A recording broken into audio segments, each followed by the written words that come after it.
Hi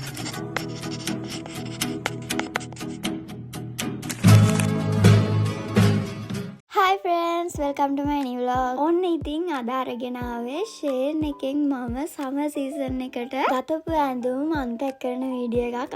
හැබැයි මේක අන්පැක්ද unbox කියලා හිතා ගන්න බෑ. මොකද ඔක්කොම ටික තියෙන බොක්ස් එක. හැබැයි ඇඳුම් ටික තියෙන්නේ එක එක පැකේජ් වල. කමක් නැහැ. ඒක අමතක කරමු මොකක් හරි. හැබැයි friends අද මගේ කටහඬ වලට වෙනස් ඉදිරියට එන්නත් පුළුවන්. මොකද මට ටිකක් සනීප නැහැ. කටහඬ වෙනස් වෙන්න කලින් තමයි මම වීඩියෝ එක කරන්නේ. ඒ උනාට දැන් මට ටිකක් වෙනස් වෙලා වගේ. හැම පාරම ඉතින් කාලගුණ වෙනස් වෙද්දි මට මේක වෙනවා. ඒක නිසා දැන් නම් ගාණක් නැහැ. හරි. දැන් එහෙනම් අපි යමුකෝ වීඩියෝ එකට. ඉතින් මම විතරක් ගත්ත පැඳුම් නෙමෙයි මේකේ තියෙන්නේ. අම්මයි අප්පච්චිත් ගත්තා. ඇතරම කිව්වොත් අම්ම තමයි මෙතන වැඩියෙන් අරගෙන තියෙන්නේ. මොකද මම කලිසම් එහෙම ඔන්ලයින් ඕඩර් කරලා ගන්නේ නැහැ. මොකද සයිස් බලන්නත් ඕනේ. ඒ වගේම මම කලින් එකපාරක් ෂේන් එකෙන් ඩෙනිම් එකක් ඕඩර් කරා. හැබැයි ඒක රෙද්ද ක්වොලිටි එකත් එච්චර හොඳට තිබුණේ නැහැ. ඒක නිසා මං ඊට පස්සේ නම් ෂේන් එකෙන් කලිසම් නම් ගන්නෙ නැහැ. ඉතින් මම පළවෙනිටම ගතපු ඇඳුම මගේ එකක් කියලා හිතාගෙන බැලුවට ඒක මගේ නෙවෙයි අම්මගේ එකක්.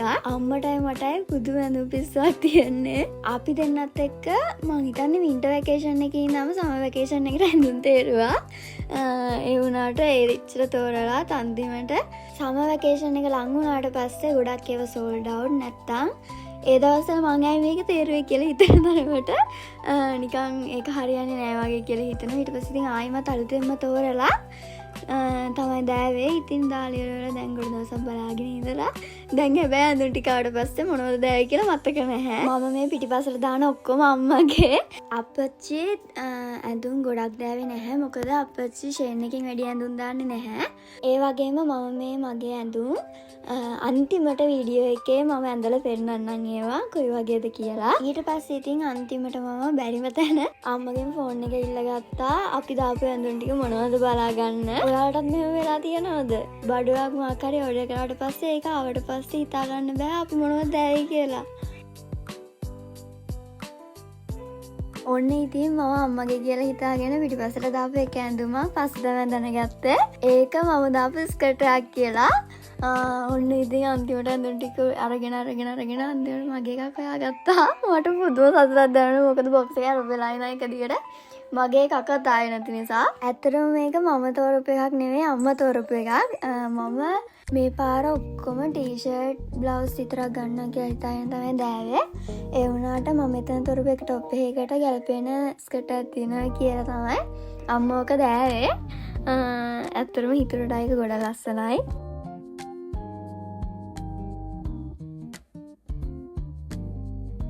බලන්නකෝ ඉතින් මේ ඔක්කොම අම්මගේ. තාම මගේ එක්ක ඇඳුමයි අහුනේ. ඔන්න එහෙනම් තව එකක් අහුණා. මේ টොප් එක තමයි අම්මා කලින් අර සාය දැවේ මේකට ගැලපෙනවා කියලා. ඇත්තටම ඒ දෙක ඇඳලා බලුවට පස්සේ ගොඩාක් මැච් වුණා. පොඩි වෙනසයි තිබුණේ අර ස්කර්ට් එකේ පාට টොප් එකේ පාට වඩා ටිකක් තද පාටක්.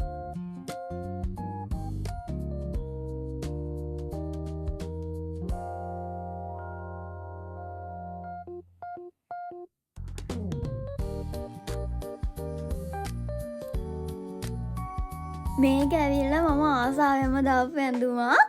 ඒක නම් ඇත්තටම හිතපු විදියටම හිතමු ක්වොලිටි එකටම තිබුණා.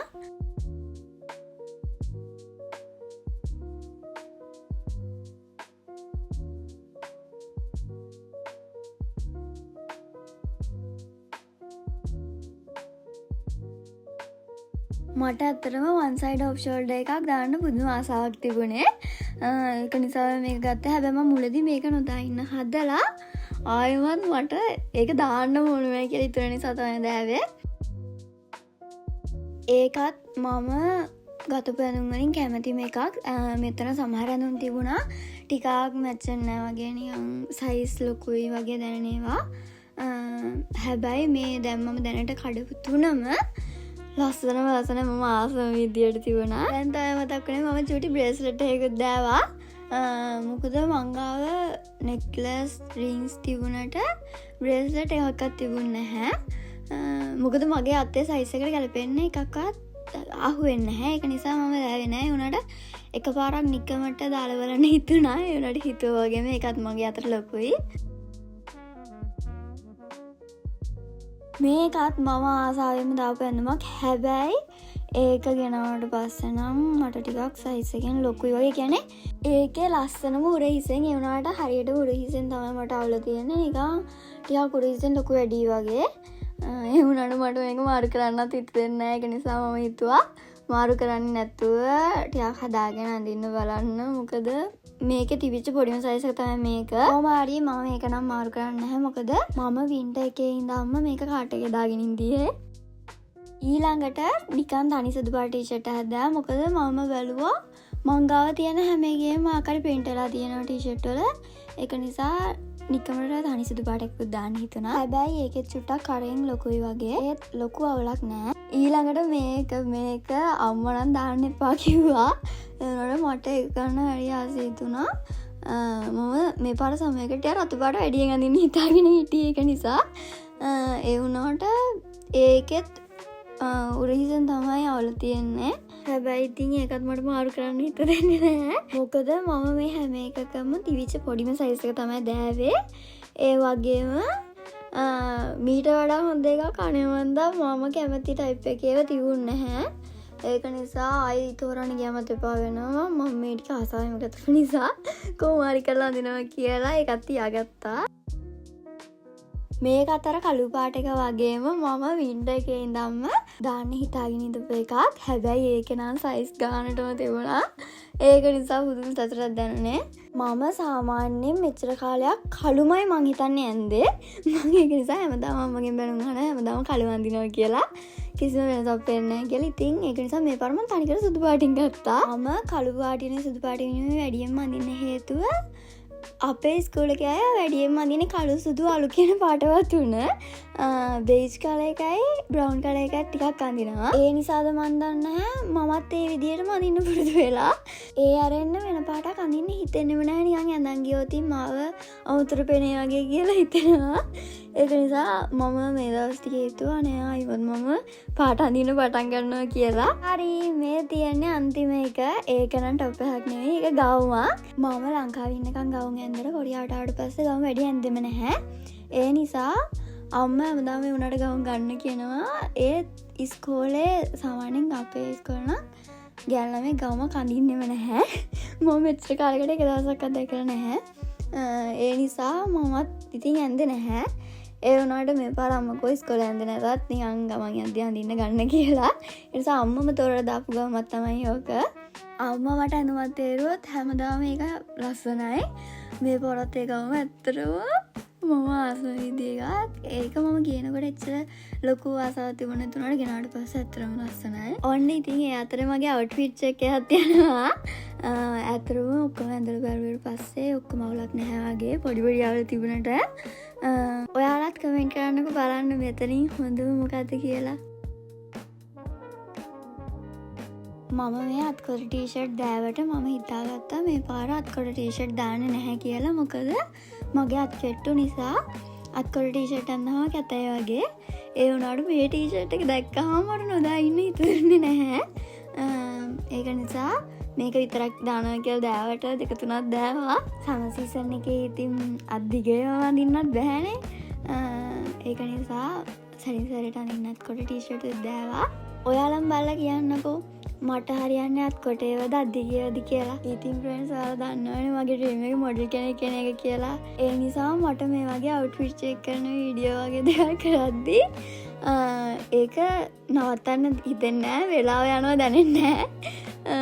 ඒ නිසා අතරම වීඩියෝ එක මේ විදිහට දිග වැඩි නම් සෝරි. ඔන්න ඉතින් මම අර කලින් කිව්ව විදිහට කිට් එකම ඇඳලා බැලුවා. ඇත්තටම ඒක නම් මම කිව්වනේ අපේ අම්මා මට ඇඳුමක් තේරුවොත් ඒක කිසිම අවුලක් නැහැ. නියමට තියෙනවා.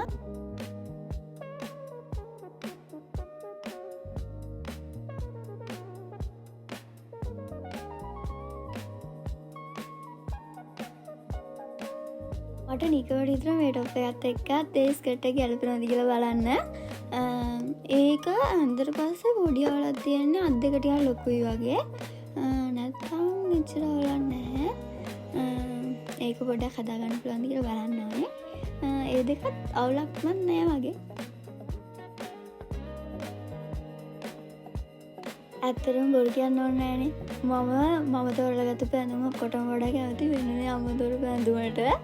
ඒ ගවුම මම මේ පාරගත්ත පැන්දුම් වලින් කැමති පැන්දුම මේක තමයි. මේ ගවුම ඇත්තටම ඔයාලා අනිවාර්යයෙන්ම ගන්න. ඔයාලා මේ ටයිප් වල ගවුම් වලට කැමති නම් අනිවාර්යයෙන්ම ගන්න. ඒ තරම්ම ලස්සනයි ඒක නම්. ඒ කියන්නේ ඒකේ ක්වොලිටි එකත් ගොඩක් හොඳයි. පිටිපස්සේ ස්මෝක් එකක් එම තියෙන නිසා ගොඩක් සයිසුත් හොඳට මැච් වෙනවා. ඉතින් ෆ්‍රෙන්ඩ්ස් අද වීඩියෝ එක මෙතනින් ඉවරයි. ඔයාලා මගේ වීඩියෝ එකට කැමති නම් ලයික් කරන්න, කමෙන්ට් කරන්න. ඒ වගේම මේ වීඩියෝ එක තවත් අයට බලන්න ෂෙයා කරන්න. තව දෙයක් තමයි ඔයාලා මගේ වීඩියෝස් දිගටම බලන්න කැමති නම් මගේ YouTube channel එක subscribe කරලා bell icon එකත් click කරලාම තියාගන්න. එහෙනම් ඊළඟ වීඩියෝ එකෙන් ආයෙමත් ඉක්මනට හම්බ වෙමු. bye.